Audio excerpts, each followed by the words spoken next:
Hey, Josh. How you doing? Grateful. How hot is it today? It's only 94. It's getting Only cooler. 94. Dang. Okay. Yep. We actually have had a bit of rain the past week. It's been really nice. I've seen some pretty scary predictions of weather that's coming our way, and you may get quite a lot of rain. I mean, that's good for you. That's good for us. Yep. We can never have too much rain here. I mean, comes with flooding generally here, but it's a small price to pay for the water. Yeah. Let's see, do I have it? I loved your idea about doing this mural for the book. I think that's right on. And so I've been trying to figure out exactly how to do it, and I figured out how I'm going to do it now. Have you become an expert on AI art over the Well, last week? no, I haven't even gotten that far yet because I'm trying to figure out how to lay this out. I did contact those artists though, and I was gonna do a appointment with one, and then I had a nightmare situation come up with Google grant ads. We made a mistake. A volunteer signed up for Google ads, not Google grant ads. And it started pulling from my account, and it got over 1,000. I've been with the bank and the fraud, and it's just been, it just completely derailed me. So I have not progressed.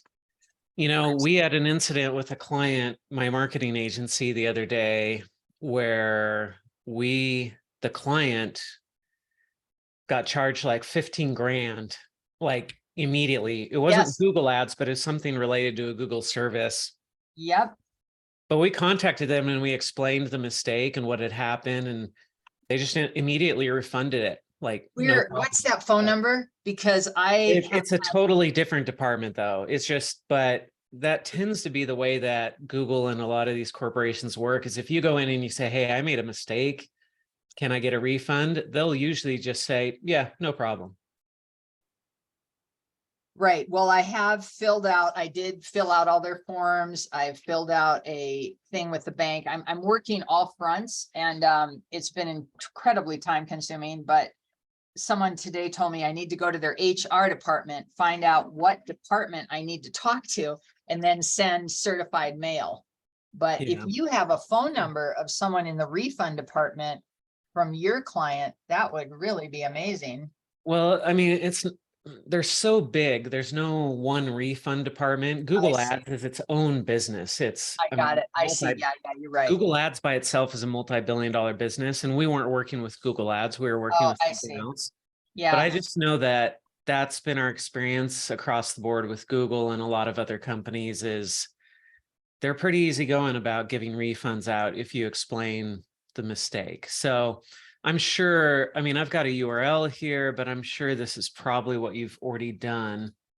This is their Google Ads refund page, but this is probably what you've already accessed and talked to.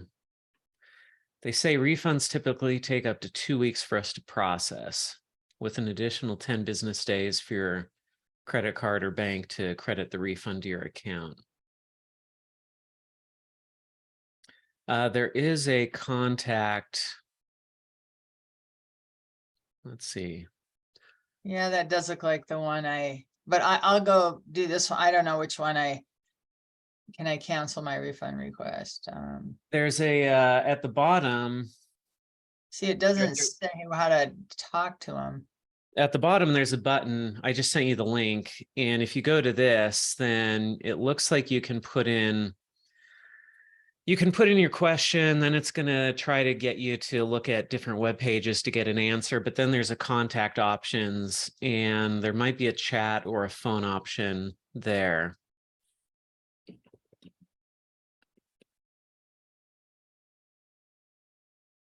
Oh my God, passwords. All right, I'll have to deal with, let me save this.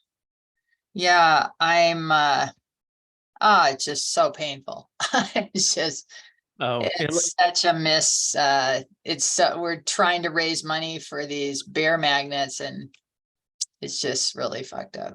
Yeah, I just went through that contact us thing, but it just takes you to an email form again. So yeah, I've got it. Complain about service. Yeah, this is what I did. This is the thing I did.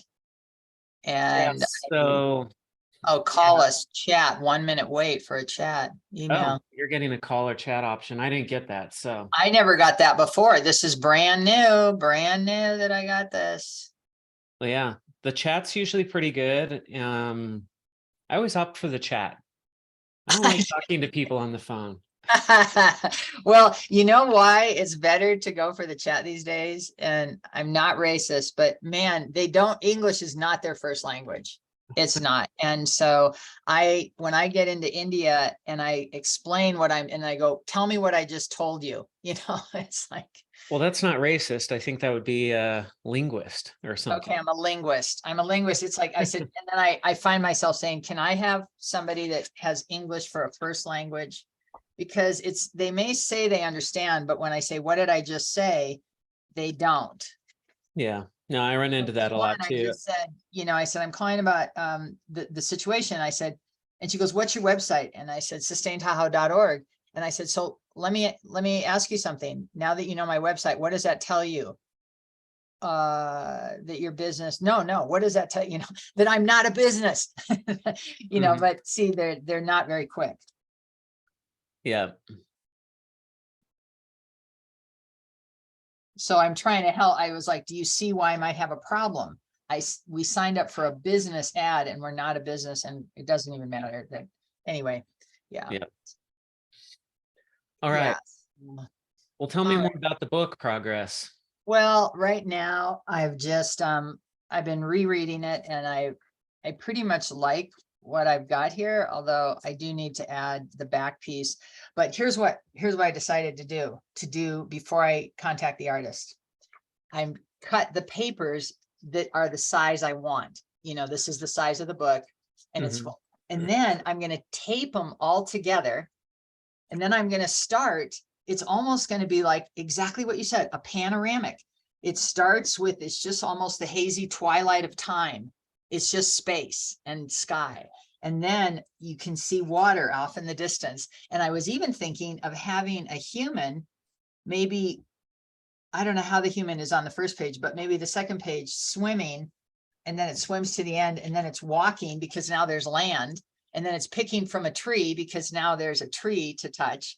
And then it's, I don't want it shooting wildlife, but maybe it's sitting with a lion, or maybe it's not a human. Maybe it's but I started thinking I could have one character walking through to give the person that Harold the Crayon idea of you're following someone like travel. We're all earth travelers. And as we move through space, I want the character to be noticing the environment, because if I can pull the reader into the book through the imagery and then the words, because you could see they're just like poetic phrases to just inspire them. And then after each page that has the 8 world, one of the worlds like plant or something, then when it turns, it's what do you see? And then it becomes an interactive way for them to draw or think. And that would just be a framework of maybe all leaves. And the one on land would be a framework of maybe a mountain scene. And the one on water would be a framework of just water. So it keeps the theme of the world alive, but it gives them a place to paint and play. That's the idea. What does that resonate? Yeah, I love it. Really? Yeah. Because I want it to be something people keep. And I know when people see themselves in something, I want them to see themselves in the book and then have a space for them to be a part of this.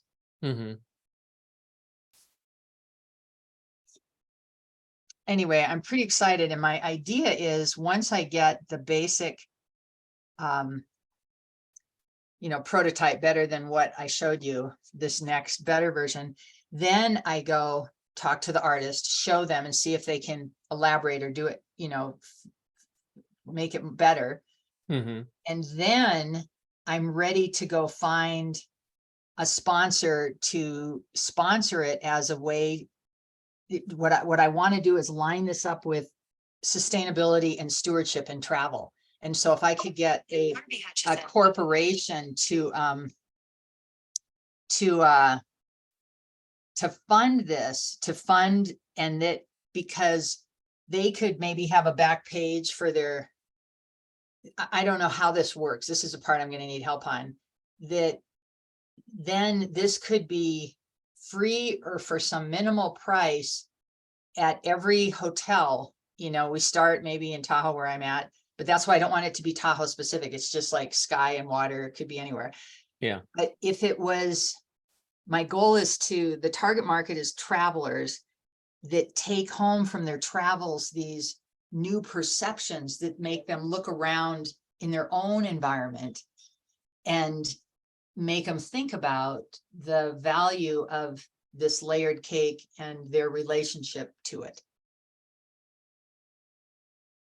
And maybe there's a way, and somebody else said, go to the schools and go get artists at the schools to do it. Because ultimately what would be really cool is if this went outside of Tahoe or even in Tahoe, if the money could go to support things that were in alignment with creating a culture of stewardship, and that every town that took this into their lodging facilities or their travel made this a cool travel guide. Wherever you are, there's 8 worlds, right? And that the money could somehow be tied to going into local education for stewardship. It could be tied to that community. I don't know. So you'll want to make sure that at the back of your book somewhere that you have a link that people can go to make a donation online. Oh, good idea. Yes, that's right. QR code. Something saying if you want to donate to local, how you said it. Yes. Sustainability issues in your local community, go here to make a donation or to find out how you can support us on our mission. Because the one thing that's local issues in this community. Oh, I love that. Yes. Yes, there needs to be a page devoted to that. If you would like to support. You have to have a call to action. Otherwise, people read the book and say, oh, this is great. And then what?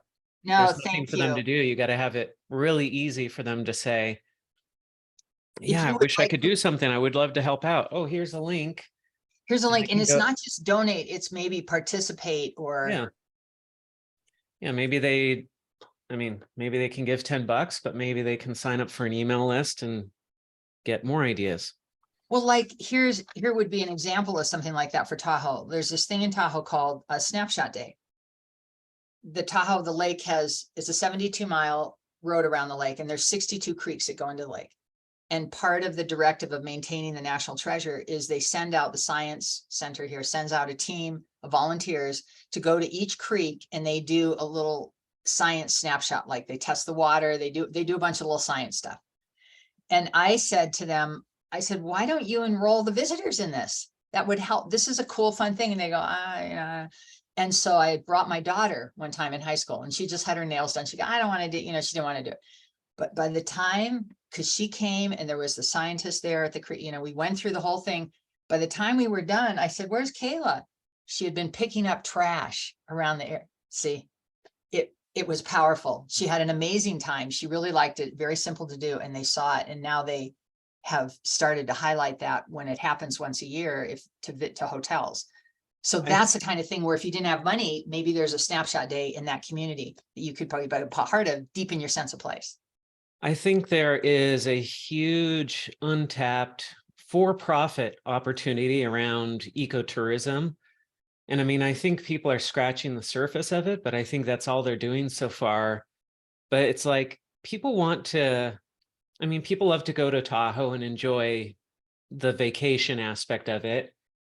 But there are a lot of people who want more meaning and purpose in their lives. And if it was, hey, here's a vacation package, you come, you pay, and then we're going to put you to work and you're going to clean up something. Like, there are people who would pay more money for that. There are people who would go on more vacations to do stuff like that. My sister, her family, they went down to Peru and lived there for 6 or 9 months, I can't remember, and built a library at their own expense. They paid to go down there. They helped out building this library. They were active in the community and they were supporting the community. And now they're going back to do it again. It's like, that's a major commitment. They would never do that for fun, but they'll do it. That is exactly Well, you remember the Billy Crystal movie, City Slickers? It's that. Yeah. I mean, it's City people, Slickers. They paid to go to the Dude Ranch. yeah, people will go and do crazy stuff if there's a service element and they get some sort of sense of meaning or purpose out of it. Well, And that's I feel where like I would like this book. I would like this book to be that bridge in the call to action. And thank you for that. Yes, this is where I need some help. I really do, because I'm doing this alone at my own expense. I'm a volunteer for this nonprofit, and I was just telling my daughter yesterday, there's the annual Tahoe Executive Summit where the senators, all the important people come, and they come to Tahoe and they talk about all the billions. Nancy Pelosi was here. It's a big presidential thing. And one of the things that TRPA, the national, the by compact is about, is upholding these thresholds. And there's 10 thresholds. It's like the 10 commandments of what we're supposed to do, like make sure the water is clean, the air is clean, the soil is not destroyed, all these things, right? And there was a little fair before the big show, and I went around to the fair and I asked each person at the booth, what's your favorite threshold? And nobody knew what they were. And I thought, wow, that seemed kind of odd, because that's what the whole summit is about, is the money is going to pay for things that keep these thresholds as much alive as they, try to put some life support on them. And so I thought, this is the problem we have in our country, is it's really easy to attack the TRPA for not upholding the 100 feet of clarity, but we're not in a culture of understanding what we can all do, like your sister in Peru, how it's up to all of us to participate. And so I've got an idea now I put the thresholds, each one I made a little, like a dog tag for military, like a military dog tag out of leather. And I burned each threshold on it, linked it together like a rosary, put a feather at the end for the Indian feel, and made that. I went there to give gifts to the governors and the senators, so they would have a little rosary or choke chain on the 10 thresholds to remind everybody what we're really here for. And I thought maybe I would turn this into an educational, cool thing for travelers to have their own rosary, or maybe I'll have beads made, or I don't know what it looks like yet, but some kind of product to educate and get people excited to want to participate. What's your favorite threshold? What one are you trying to uphold on your travel this time? And then link that to tangible activities that they could do in the watershed. And maybe that ties into the end of the book also. Check out this link I just sent you in the chat. It's this volunteerworld.com, but they have this volunteerism. Oh, volunteerism. Yeah. Very cool. Opportunities. Yes. And now I should connect with this company with this book. They would be like, if you were in one of these towns and you were exploring these 8 worlds and you wanted to donate to, well, that's how in my book, the other book I'm writing, The Currency of Caring, I have a whole chapter on trinomics. My friend started trinomics. Oh, this is cool. God, these are great. These are great. I love the categories across the top where they have like sea turtle conservation, waste reduction. This is really good. Yeah, this is where I should be collaborating. You're right. But these are the people, I mean, these people would really buy into your book, right? Yeah, this is good. They would. They would probably go, well, of course I know it, but I didn't know it the way you formalized it, the 8 worlds. Yeah. Like the food guy, that's what started this when I did that presentation. I told you. So my friend who started trinomics, her friend did this. She went to Nepal. She was on an excursion. She had an adventure company, and she was so impressed with the Nepali people. She said, what can I do? What can I give you? And they said, we could use a library, just like what you're saying. So she worked with Sherry, and they used this trinomic they use this formula anyway. And that's exactly what happened. She was so grateful for the Sherpas and the amazing experience she had in Nepal. She wanted to give back. And so there you go. It's in our DNA to want to be helpful. It really is. So I love this. My nephew did something like that in Nepal as well. And this was after the earthquakes. You remember? Yeah. Oh, yeah. That was what, 7-8 years ago, maybe. But he went to Nepal and I went to pick him up at the end. So I got to spend a week there with him after he was done with the service thing. But so I just did the tourist thing. But that's the thing, is when you bring people there, regardless of the reason, they spend money on other stuff. And I was going, have you been to Nepal then? No. It's amazing. I loved it. It was I've lived in Brazil. I've been to other countries, but Nepal was the first place I went to where I was like, this is real third world stuff. Like Brazil was not anywhere close to Nepal in terms of poverty and just people's living situations being so bad. And I was going down all these alleyways because there are shops in all these alleyways, and I found a family working out of a garage basically, and it was mother, father, son, his wife, other kids, and they were sewing coin purses and stuff, like full-size purses, little coin purses, shawls. Just right there on the street. It was in this garage. Yeah, it was like in this alleyway. It was like tucked on a back street. And I started asking, I'm like, all right, so how much for these coin purses? And they said 25 cents a piece. And I said, oh my God, are you kidding me? Like, these are hand embroidered zipper coin purses. I was like, okay, I'll take 10. No, wait, 20. Like, I'm thinking, like, that's $5 and I can get 20 of these. Anyway, I ended up spending about $200 and I filled up a massive duffel bag with all this hand embroidered blankets, quilts, tons of stuff. I'm still giving this stuff away as gifts to family. And I was like, for them, that was probably great that I spent. That was a very big, they won the lottery that day. Yeah. Yeah. But I'm thinking, I only spent $200, but I bought so much stuff from that family. And I was just like, man, that connection, like that's the type of stuff where I'm like, that's what they really want, right? They want people to come and buy the stuff they're making. They don't want charity. They want customers. That's right. They want customers. That's right. Yeah. You bring people over for the volunteerism stuff and yeah, they can help building a library, but then there's also that follow on that they do all the tourism stuff too, and they spend money.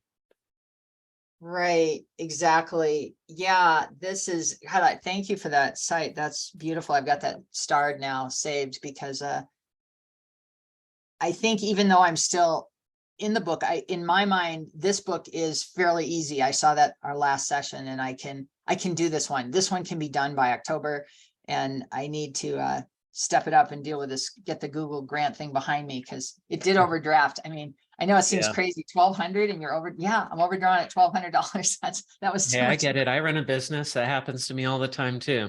Stuff happens. So once I can get back on this and I'm super excited about this mural. I mean, I haven't looked back since you had that idea. I don't know if I have time right now to involve students. I'm going to talk to that local person in Tahoe. I wish it was I just want an artist to come to my house and do this. Yeah. So I think I need somebody local, but I will poke around a little more because after looking, when we went online and you showed me that one that I really like where the girl's looking out and it's kind of dreamy, that is more in line with where I'm going. And the girl that responded is the one that did the mosaic art. And I'm not sure if that's as good a fit as I thought. I liked it because it was more symbolic, but it could be. I don't know. I haven't met with her yet, but anyway, this is great. Yes, I've got it, how I'm going to do this. And thank you for seeing this and understanding and seeing that I'm not wasting time here. I think there is a good idea here. Cool. And I know you talked to my wife a little bit. I think she was saying she might not be the right fit for what you need. Yeah, that's what she said. Okay. Did you have any questions or any follow-up to that I can help? Well, I just said, I understand because she's more on the edit side and my other book is more editing oriented. It's much more of a heavy lift. But I already have an editor. I think that is going to work out. Although if we had talked 2 weeks earlier, I would have been not, but anyway, so. It is what it is. Anyway. It is what it is. So we're just here to help. So I appreciate it. Thank you. Well, great. Well, I think people probably got thrown off by the scheduling change today. Right, because you moved from Friday to Thursday. Yeah, just for today, but that kind of stuff throws people off. So I'm guessing I'll probably have a bunch of people pop on tomorrow when I'm not there. And oh no.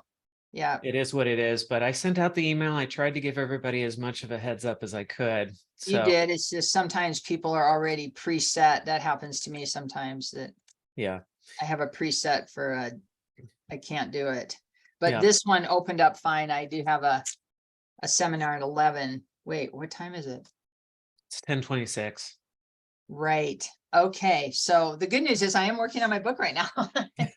The bad Cool. news is, but you're right. No one else is coming. So Josh, it's fine for me. We can disband. I do have a 11 o'clock. I've joined, I think I told you, the Urban Park National Conference or something. I'm trying to be a speaker there. I see an opportunity to get into parks and put gateways to rewilding, which is the name of my talk that I'm working on, how to rewilding yourself. Mm-hmm. So I'm going at this from every possible angle Yeah. to be helpful with helping people feel more connected to the earth. And it's not a big profit, you know, I'm not offering anything that costs money. So it's hard to get anybody interested in working with me because there's no real money here, I guess. But who Yep. knows? Maybe there is, and I can't see it yet because everything I'm offering is kind of free. I don't know how to monetize any of it. Well, you know, on that note, I mean, we're kind of talking about this volunteerism and such. There is a TED talk out there. I'm trying to remember what it is.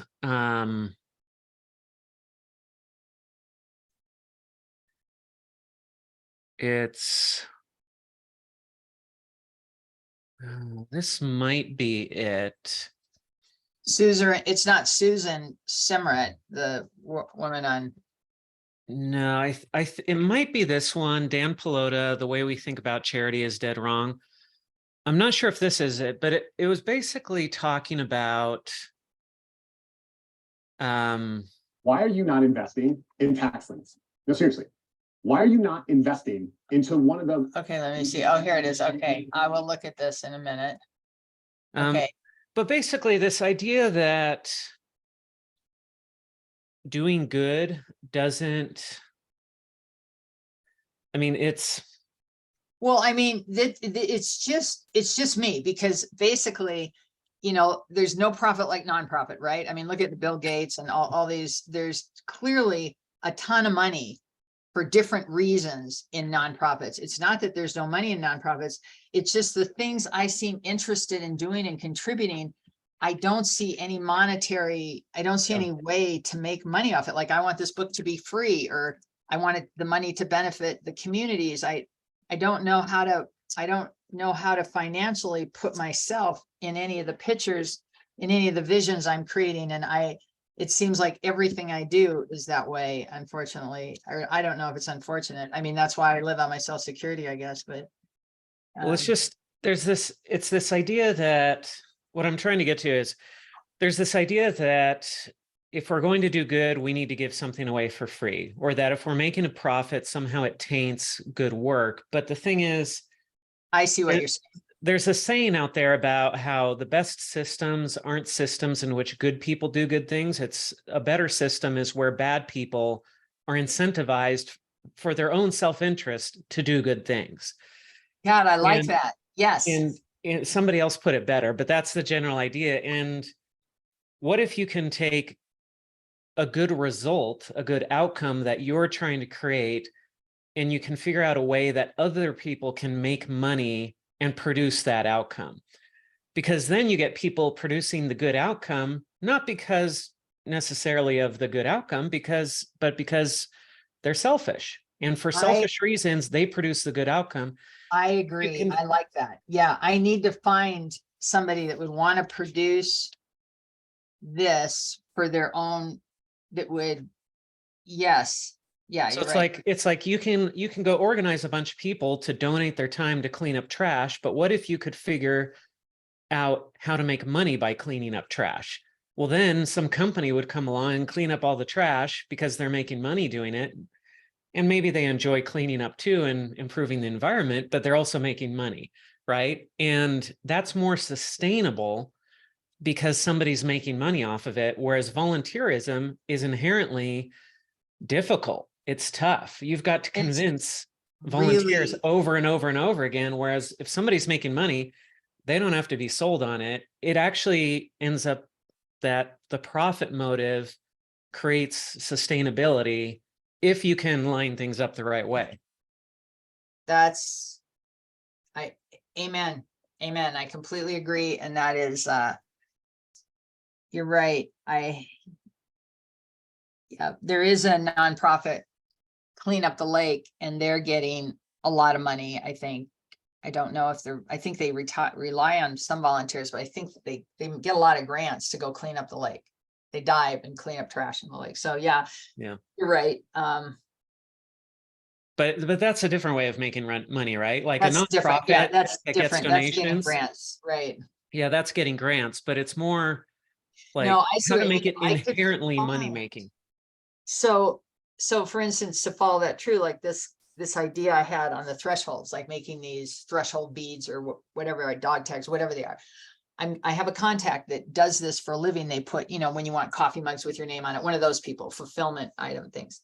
So I'm going to talk to her and see what would be involved in creating an item like this. And then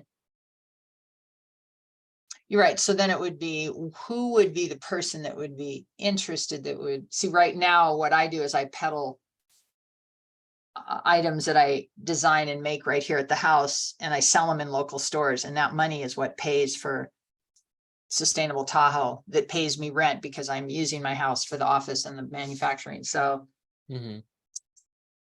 but if I had a partner that saw a bigger opportunity and wanted to take on the production of a lot of these ideas, and they would take over that part, there could be a lot more distribution, a lot more money made, and they'd be motivated, and they would just look to me for the ideas. I was just thinking of this earlier this morning. I'm drowning in my ideas, and I don't have a financial partner to actualize that would make tons of money off this, that could make money, like what you said, that would be incentivized. You're right. That would be helpful to have. I just have to call that in. There's somebody out there that would be a good match here. Yeah.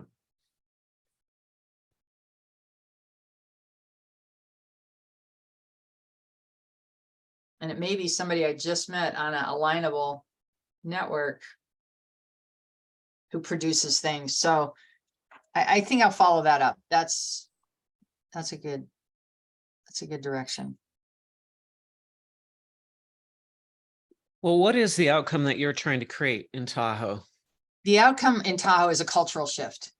I'm trying to create a culture of caring, a cultural shift that would be driven by the artists, by the visitors. Visitors would choose from a menu of activities that didn't harm the lake. That's where I feel we would pivot. It's a ground game, and it's very doable. But the people that control and market the menu have not been very interested in my ideas, because they're making too much money off the menu that is destroying the lake. And the federal government is willing to pay $2.6 billion every 20 years to clean up the mess. Got it. That's the business model that has been working in Tahoe since Frank Sinatra and Marilyn Monroe. So that's interesting, because you've actually got counterproductive interference going on, courtesy of the government, ironically, who comes in and says, we're going to clean this up. But the trouble is, it's creating moral hazard in that then people say, well, the government's going to clean it up, so we can do whatever, which actually creates the problem.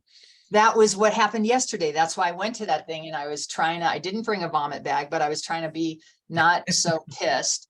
And I brought gifts. I'm trying to work on my behavior to be more helpful, but it's very painful, Josh, to show up at a place and they're just patting each other on the back for the billions of dollars they're bringing into Tahoe to help clean this, help clean that. Meanwhile, the locals here are bitching because, where's my evacuation? What if my house burns? Well, you have a wood house in a forest. What are you thinking? See, nobody's taking responsibility, and then they're because they're getting bailed out.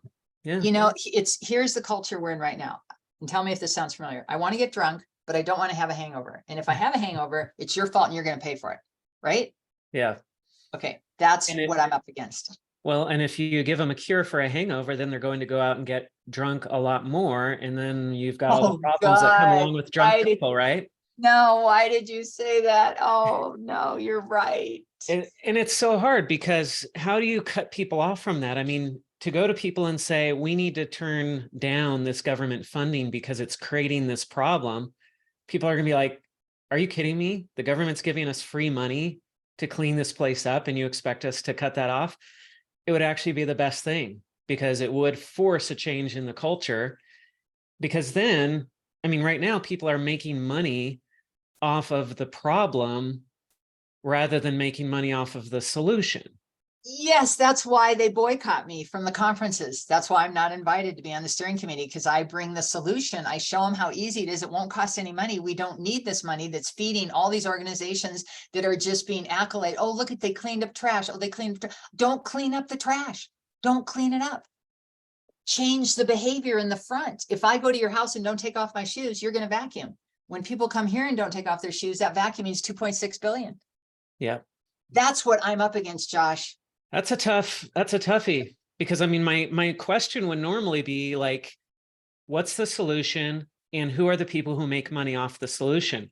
The problem is you've got people making money off of the problem. Billions. Yeah. It's the industry here is 6 billion a year. I'm telling people to give up that money if they're serious about taking care of Tahoe, and there'd be more money doing activities that don't harm, like what you just showed me, those activities. And that's what we demonstrated. That now you see why I'm writing 3 books. It's a tough transition though. I mean, you've got to convert a lot of people intellectually to make that happen. And that's the hard work. That's why I'm doing talks and books. That's why I'm doing talk, but you're right. And the thing is, you know, I'm 72 and I don't know, I've already survived cancer once. I mean, who knows how long I have? That's why I'm a little bit I'm trying to pick it up, because I basically resigned myself on my first book, Currency of Caring. I'm putting all the solutions in there. They're on my website, but I'm collapsing them into the book and putting it in the time capsule, because I realized that if I was a young white male, I might have some luck, traction. But as an old female, no. I can put it in a book and somebody else can pick it up, and maybe there's something useful for another time. That's why I've decided to back way off, because exactly what you said, when I go to a meeting and say, it sounds like you want to be drunk and not have a hangover. I mean, I don't say that, but in those so many words, people are like, who the fuck is she? Yeah, it's a hard battle, but somebody's got to do it. All right, that's right. I'm not afraid. I'm not afraid, but you're right. You can be loved or right. And I've chosen to be right, not loved. So. Well, the thing is, I mean, people gravitate to the truth though. If you tell the truth, like you are, people sense that, and sometimes it takes a long time, but eventually it catches on. People come around. I think they will. I have seen some movement. It's just very slow. And because my career background is I'm a fashion designer. I come from the fashion world. So in fashion, as you can imagine, it's fucking fast. You see what's trending and you get it on the runway as quick as possible. You try to capture the trend and direct it, right? So that's a mindset that moves like a machine fast. And so when I see solutions up here, I don't know why we can't I see how we get them on the runway next week, but nobody else does. They go, well, that's going to take time. It's going to take money. I go, no, it isn't. No, it isn't. It's not. Just do it. Just change the menu right now. They go, well, we can't tell those people to go away. I go, don't.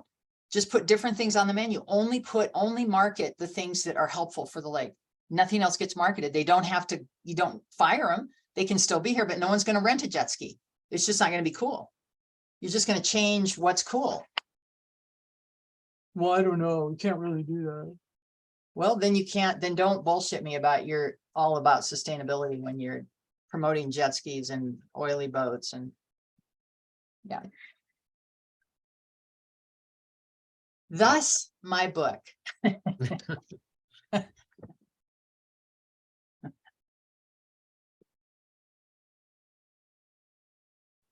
Well, anything else I can help you with today?